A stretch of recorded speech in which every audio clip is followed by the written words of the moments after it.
My dad chose my stepmom's son over me to run our family business, and 8 years later they're begging me to save it from ruin. I, 33, male, used to run my dad's 60 male business after I graduated at 21. I was a finance major, and my dad believed that I had business acumen, which is why he told me that I could take over the business when he retired. My mother passed away when I was 16, and since then, it had been just us. But when I turned 22, my dad told me that he was getting married again, and that he'd been seeing a woman for the past 2 years. His second wife also had a son from a previous marriage, but she was divorced, and her ex-husband was still involved in her son's life. My stepbrother, 30 male, was just 18 and starting out at college when I met him. At first, he seemed to be a nice guy, and we got along well in the beginning since he was majoring in economics and used to ask me for tips for college occasionally. But once he'd spent a year in college, he came back as a total, arrogant jerk and was just annoying to talk to. So I stopped speaking to him altogether. My stepmom obviously didn't see anything wrong with his behavior and continued to baby him, and my dad didn't bother to address the change in his stepson's behavior either. I used to live in the same house and would be around whenever my stepbrother would come back home, and he'd make it a point to put me down or mock me in whatever way that he could. I think it was because he went to a better college than mine, better only because the college he went to was notorious for turning out rich, bratty, and downright annoying people, which is exactly what he was turning into. But I managed to ignore him somehow, and that's the way it was for 2 whole years until my stepbrother graduated. And my dad announced to our family that he was going to let his stepson take over the business now so that he could kick back and relax. I wasn't happy with that because he'd promised me that position earlier. I was also his son by blood and had been working day and night for my father's business. I'd been running my dad's business for the last 3 years anyway when my stepbrother was off at college, so it was natural for me to inherit the business and not him. But my dad felt that my stepbrother had had a better education and would be more capable and competent than I was. He told me that I could work under my brother and handle the finances only, since that was my forte. But I wasn't okay with working for my brother, especially when I'd been working so damn hard to prove myself worthy of being the boss for 4 whole years. Even before my dad married my stepmom and my stepbrother came into our lives. He only had the knowledge that he'd gained from college. He had no idea what hands-on experience of running a business was like, unlike me. I tried to explain that to my dad, but he just wasn't ready to listen. And after a few days of arguing, my dad told me that his decision was final, and if I wasn't happy with it, then I could pack my things up and leave. So that's exactly what I did. I stayed at a friend's house for a few days after that until I got a job. And once I received my first paycheck, I rented an apartment with 2 other people and worked my way up from there. I still remember very distinctly that my first room was a pale blue that really helped me calm my nerves whenever I'd come back from work frazzled, exhausted, and still hurt over my dad's betrayal. I think that's why I chose to paint my current house's walls the same shade of blue. I now live in a nice little house in the suburbs with a picket fence and my dog Ozzy. I'm a financial consultant at a huge company and lead a lonely but comfortable life. I didn't ever speak to my dad or anyone else from my family after I left, and I've only kept in touch with a handful of my friends. I've had to work really hard, and in the process, I lost touch with a lot of people. But I'm okay with that because that just meant fewer people to remind me of the past. My home, my dad's house, is just a 3-hour drive away from where I live now, but to get where I am now, it took me 8 whole years. So I'm kind of proud of myself for achieving this since I was all on my own and didn't have anyone looking over me. I've never felt the need to speak to my dad again or even forgive him because it's been so long that it just doesn't matter anymore. And I used to think that he'd forgotten about me entirely as well, but that changed around 2 days back when my dad showed up at my house out of the blue. It was the weekend, and I was home as well. I was really shocked to see him here, and the change that 8 years had brought in how he looked. He was a shadow of the man that he used to be almost a decade back because now his hair was grayed and had thinned considerably, and he was also a lot more bony and skinnier than I remembered. He told me that he'd asked around for my address, and one of my friends from the past, the one who'd let me stay at his place when I got kicked out, had told him where to find me a few days back when my dad had told him that he wanted to end the feud and reconcile with me. I felt bad for him, so I invited him in, and he told me that my stepbrother had been the one to drive him here and was waiting in the car. So I invited him inside as well, even though I really didn't want to speak to him. But it's common courtesy. My stepbrother also looked worn out and tired, and it was obvious that they'd been through some hard times judging by their battered car and faded old clothes. Initially, I thought that they were actually here to reconcile and that my dad would ask me to forgive him.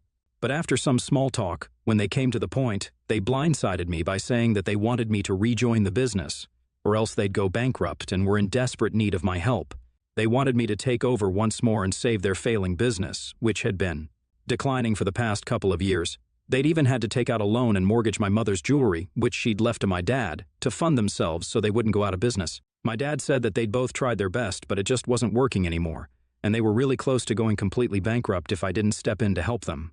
Even my stepbrother, who still seemed just as arrogant as he used to be, said that they needed my help and wanted me to take over to save them. So they wanted me to get involved after almost a decade only because they wanted me to prevent their ship from sinking. There was no apology either, and they'd approached me like they were here for a business meeting and not like they owed me an apology for kicking me out. When both of them knew very well that I was the rightful heir of my dad's business, I was meeting them after 8 whole years, and they were totally businesslike in their demeanor, which was fine. But they definitely owed me an apology at the very least. So I decided to treat them like I would treat any other businessman who came to me for help. I told them that I would be willing to help them only if they could offer me a higher salary than what my current employers were paying me. Which I knew they couldn't, because they literally needed me to save them from going bankrupt.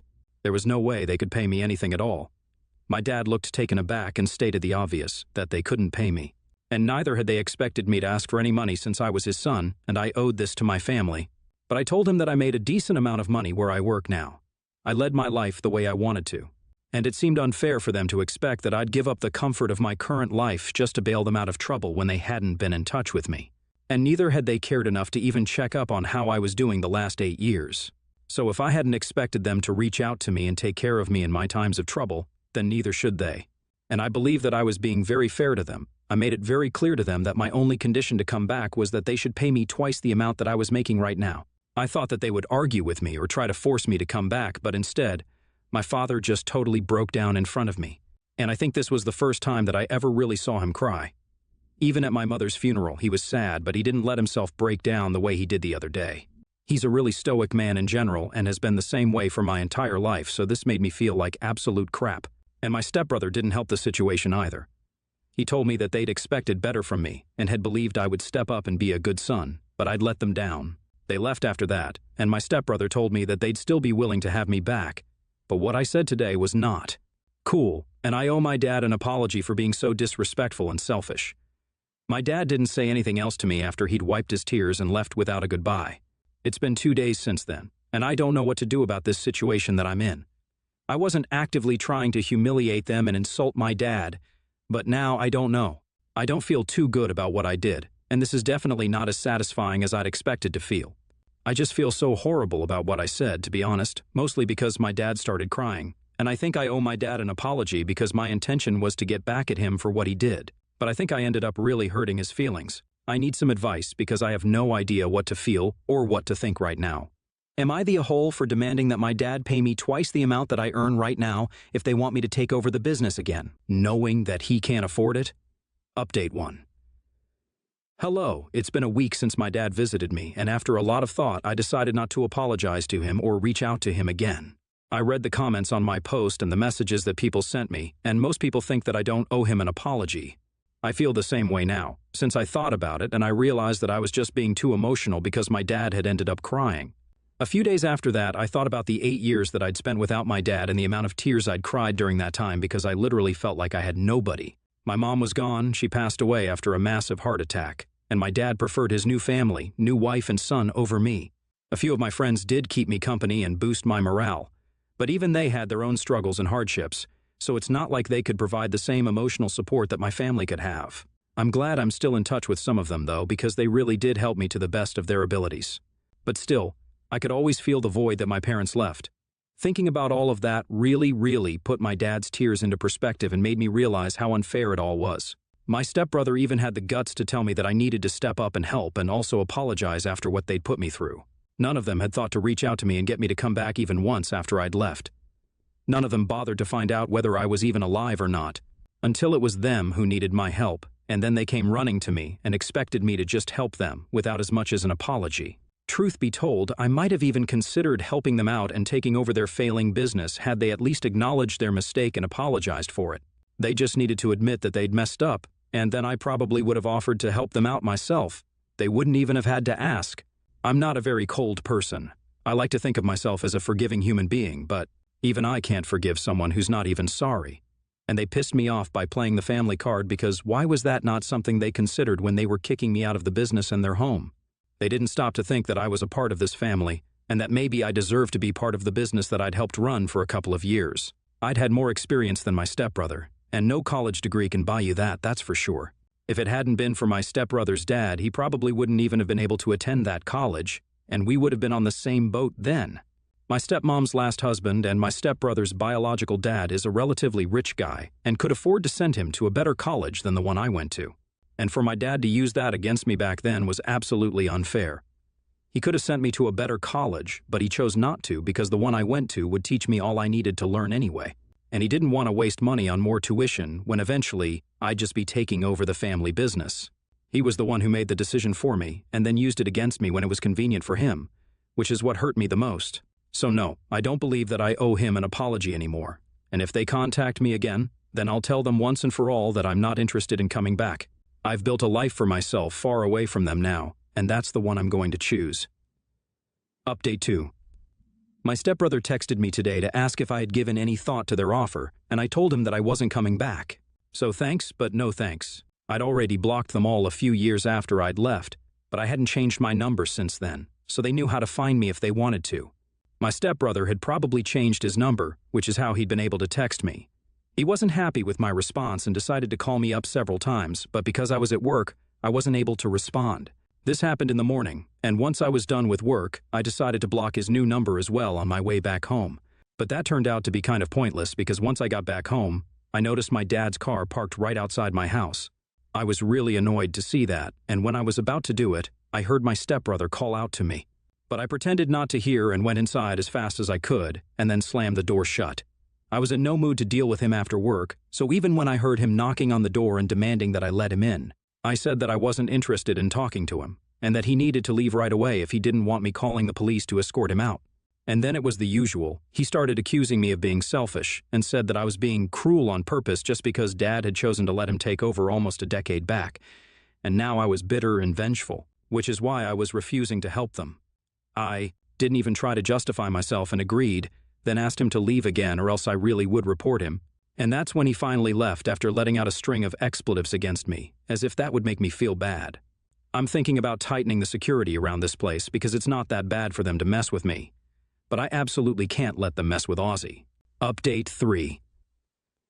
Okay, so I had to take a day off of work today because of what happened yesterday and everything that I got to know about my family. All I can say is my dad is a seriously messed up person, and I have no idea why he would confess the things he did yesterday. I received an email from my dad last night, and I wasn't expecting that at all because the last time I'd heard from them was when my stepbrother had shown up at my place almost 2 weeks ago. Since then, they had neither texted nor called me anymore, so I'd assumed that they'd given up trying to get me back. And even I'd sort of forgotten about it because I was really busy with work. His email was really long, so I thought I'd read it later. But he sent another email within seconds to tell me that I needed to read the first one as soon as possible if I wanted to know the truth about why he'd made my stepbrother his successor and not me. That piqued my interest, so I ended up reading that email last night, and I honestly just don't know what to make of it. He told me that he hadn't met my stepmom after my mother's death like he told me initially, but in fact he'd known her for a long time, and they'd been together for several years before my mom passed away. So, he'd been cheating on my mom for a long time. My stepmom divorced her husband a year after my mom's death, and eventually, my dad told me about their relationship and made it seem like they'd been together for just a short while. I've got to admit, they hid it really well. He told me that my stepbrother had known about their extramarital affair and had kept it secret for them for the longest time. But once he graduated from college, he told my dad and his stepmom that he wanted to take over my dad's business. My dad had suggested that he and I partner up and run it together, but he wasn't okay with that and wanted to be the only boss. He tried to negotiate with my stepbrother to the best of his abilities because of the promise he'd made to me earlier, but my stepbrother just wasn't ready to listen. Eventually, he brought out the big guns and told my dad and his stepmom that they could either make him the successor who would inherit the lucrative business, or else he'd tell his dad about his mother's affair. And that would put an end to the alimony payments. His dad was the head of surgery at a hospital, and that was not a position that he could just inherit. He'd have to study for it and work to get there, which is why he preferred my dad's business, which was something he could get with persuasion and blackmail. So, my dad had no choice but to let him take over the business because my stepmom couldn't give up the alimony. She believed that the money from the alimony payments would help in the future in case they ever needed money. But now, when they really did need money to fund their business and save it from sinking, she was refusing to lend a helping hand and was holding on to all the wealth that she'd accumulated over the years. That's why my dad had been forced to mortgage my mother's jewelry. The woman was so damn selfish that even after everything that my dad had done for her and her son, she was refusing to help them because she didn't think it was worth it to save an already failing business and didn't want to lose money, even though her own son had also asked her. She didn't care about anyone but herself, not even her own son, and my dad was realizing it just now. Although I can't say I feel bad for any of them because all of them are just horrible, horrible people, I'm really relieved now that I left this toxic and selfish family behind. My dad asked me to consider coming back, now that I knew his reasons behind doing what he did. But if anything, he's just hammered the last nail in his own coffin. There's not a chance in hell that I'll go back to them now that I know the truth. He's been cheating on my mother, and I think now it's just his bad karma catching up to him. So, for him to think that I'll actually feel bad for him and come back out of pity is just delusional. I don't know what's going to become of my stepbrother and stepmom, but they're such crappy people that I think they have a really bleak future in store for them too. But yeah, I'm glad that I'm out of here because my dad's last email just made sure that I'll never go back to that family and stay as far away from their mess as I possibly can. Update 4. Hello everyone. Thanks for checking in on me and for all the sweet comments and messages you guys left for me. I feel like I have a lot of online well-wishers now, so that's nice. I also learned about some of you who are going through similar experiences with your families kicking you out. And all I want to say to you is to hold on, it gets better. Just keep working towards your future and don't give up. My family has left me alone, and since it's been close to a month, I don't think they're going to contact me again. I blocked them all again and haven't bothered to find out what became of them or the business because I'm content with my life now and have no desire to ever think of them again. Now it's just me and Ozzy again, like it always has been.